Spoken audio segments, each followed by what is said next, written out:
বিসমিল্লাহির রহমানির রহিম। আসসালামু আলাইকুম। এটা হলো সুস্বাদু টমেটোর চাটনি। আর এই টমেটোর চাটনিটা আমি কি করে বানালাম আপনাদের সাথে শেয়ার করব। আমার ফুল ভিডিওটা না টেনে দেখতে থাকুন। চলুন দেখি কি করে রান্নাটা করলাম। তার ভিডিওটা বড় না করে চলুন দেখি। শীতের দিনে সবার ঘরে চাটনি রান্না করা হয়, টমেটোর চাটনি। কেউ বলে চাটনি, কেউ কয় চাশনি, কেউ কয় টমেটোর ভর্তা। তো যাই হোক, আপনাদের সাথে সেটাই শেয়ার করতেছি। আমার ফুল ভিডিওটা দেখবেন কি দিয়ে বানাই। এখানে আমি নিয়েছি কাঁচামরিচ কুচি, পেঁয়াজের ফুলকুচি, তারপর ধনেপাতা, আর এখানে নিয়েছি আমি পেঁয়াজ বেরেস্তা করে, আর সামান্য একটু হলুদের ফাঁকি, বেশি হলুদ লাগবে না। তাই আমি এক এক করে সব দিব আর আপনাদের সাথে শেয়ার করবো। আপনারা দেখতে থাকুন। আমাদের ঘরে সবসময় আমরা শুকনো মরিচটা একটু কম খাই, তার জন্য শুকনো মরিচ একটু কম দিই। তা আমি এখন দিয়ে দিব কাঁচামরিচ কুচি, দিয়ে দেবো পেঁয়াজ কুচি, দিয়ে দেবো হাফ চামচের মতো হলুদের ফাঁকি, বেশি হলুদের ফাঁকি দেওয়া লাগবে না। দিয়ে দিলাম স্বাদ মতো নুন।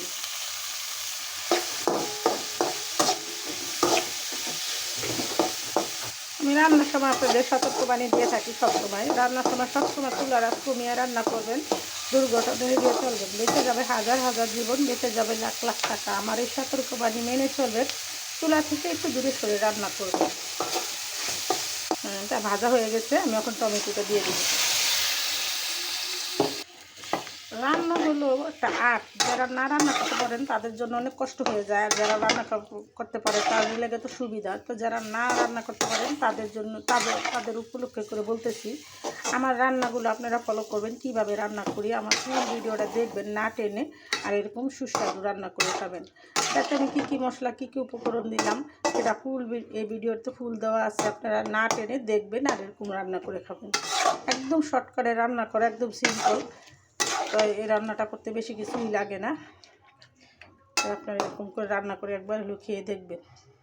এখানে দেখতে যেতেছে কতগুলো টমেটো, কিন্তু টমেটোগুলো একদম একটু হয়ে যাবে। আমার আম্মা বলতো ছোটো সময় যে ব্যাগ ভরে আনবো, শীতের দিনে সবজি ব্যাগ ভরে আনবো, হাঁড়ি ভরে রানবো, পেট ভরে খাবো। শীতের দিনে যে সবজিটা খাওয়া যায়, গরমের দিনে সবজি যতই রান্না করেন অত স্বাদ লাগে না, বাকি খেতে ইচ্ছা করে না।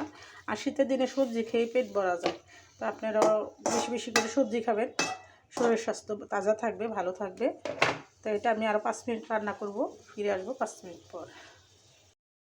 হ্যাঁ, ফিরে আসলাম 5 মিনিট পর। দেখেন আমার রান্নাটা একদম প্রায় হয়ে গেছে। এটা এরকম মাখো মাখো রাখাও যাবে, আবার এটাতে একটু ভর্তা ভর্তা করবো। তো আমি এটা একদম ভর্তা ভর্তা করবো। এটাতে আমি এখন ধনেপাতা দিয়ে দিব।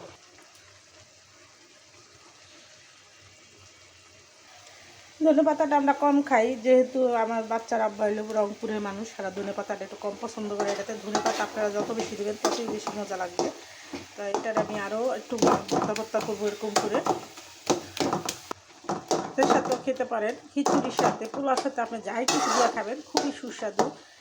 পুরি দিয়েও খাওয়া যায় চাটনিটা, অনেক সুস্বাদু। তো আপনারা একবার হলেও ট্রাই করে দেখবেন যে কীরকম হয়। যারা নতুন রাঁধুনি তারা তো অবশ্যই রান্না করতে পারেন না, তারা অবশ্যই একবার হলেও ট্রাই করে দেখবেন, এরকম করে রান্না করবেন।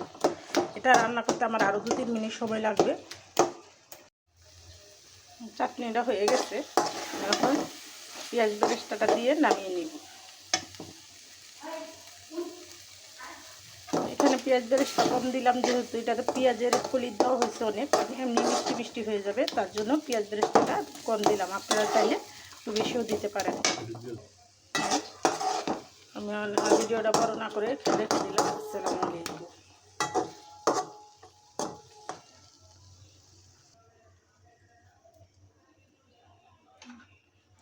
দিয়ে দিলাম শুকনো মরিচটা।